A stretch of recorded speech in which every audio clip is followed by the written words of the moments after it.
Hi. In this video, you'll learn how to create a checkpoint system like this.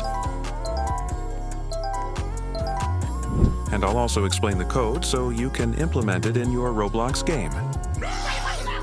Let's begin.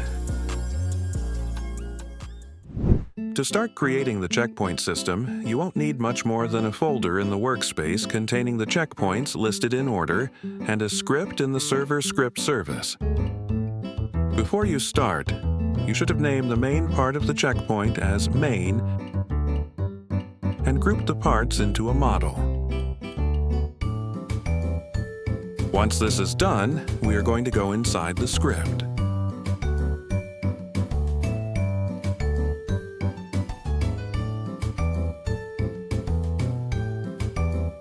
Don't worry, it's pretty simple to understand.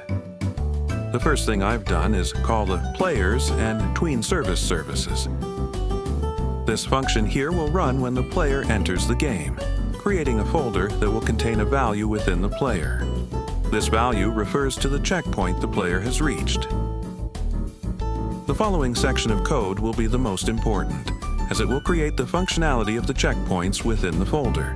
This is a for loop, which navigates within a table and executes the code as many times as the table has values. V is the instance that refers to the value obtained for each loop. You can change it to any letter or word. This part of the code verifies that the object found within the folder is a model, which converts V into the checkpoint. The code then searches for the main piece of the model and opens a function when it is touched by an entity.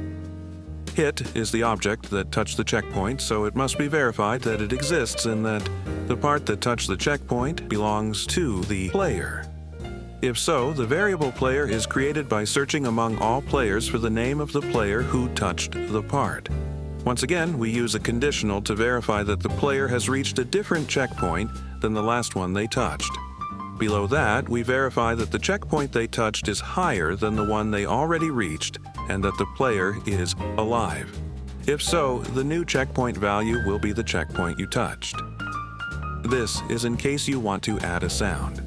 Finally, we'll change the color of the checkpoint you reached with a color transition. The last block of code is quite small.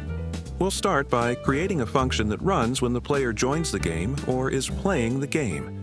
Then another function when their character loads into the game after dying. After that, we'll create the variable that references the spawn point. This is the path to the checkpoint we're currently on. Finally, we check if the spawn point exists, and if so, we'll set our character's position to the spawn point. That's it. Now let's test it. As you can see, it works perfectly. The value changes when you reach the next checkpoint, although it can still be improved. Because if you reach the last checkpoint without having touched the previous ones, they will not change their color. This would be solved by creating another for loop, which changes the color of all the checkpoints that have a lower value than the last one we touched.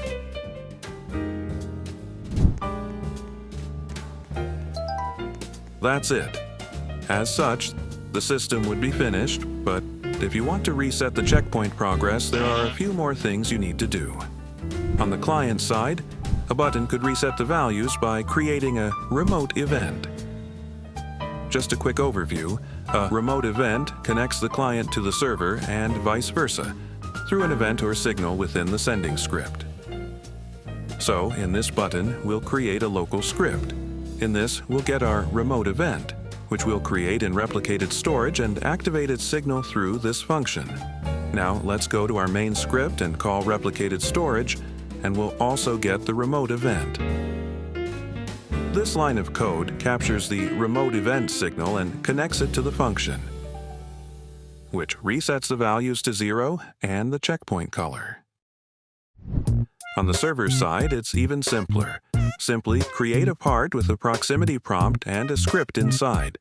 And within the script, open a function that runs when the player interacts with the piece. Get the values from the player and simply do the same as before. Don't forget to call the tween service and create the tween info.